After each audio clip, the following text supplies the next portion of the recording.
Дәрігер Тхапкидің аузын қарайды. Сол кезде Бихан келіп сол емшіге: сен мына көмірді Тхапкиге жегізгенің үшін сен де соны жейтін боласың, кәнекей же, деп оны мәжбүрлейді. Чутки ештеңе демейді. Сол кезде Чуткидің алдына сол мырза келіп: мен сенікін жасырып қалдым. Сол кезде Васундра мен Батки көріп қалады. Сосын Тхапки айтады.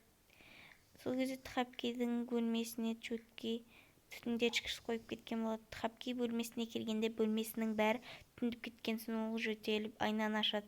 Ол желдеткішпен Биханның бөлмесіне қарай айдайды. Чутки Тхапки жылап жатыр деп ойлайды. Биханның көзі кенеттен аши бастайды. Көзі жасаурап кетеді, бөлмесі түтіндеп кетеді. Сол кезде ол түтін қай жақта шығып жатқанын біліп, Тхапкидің бөлмесіне келеді. Адити Дивакарға жасырын қыз болып сөйлесуді жалғастыра береді. Сол кезде Тхапки отырады. Оның алдына Суман келін келеді. Тхапкиден өзінің өте қуаныштысына. Сол кезде ол апасына Тхапкидің кекешім екіскенін айтып өтірік алдайды.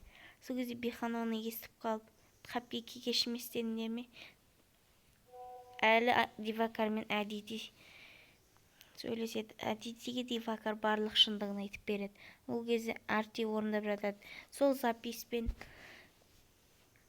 Тхапки тек аузын жұмырлатып айтып тұрады. Түк мүлдем өлең айтпайды. Сол кезде ол шыдай алмай оны өшір деп өз даусымен кекештеніп айтады.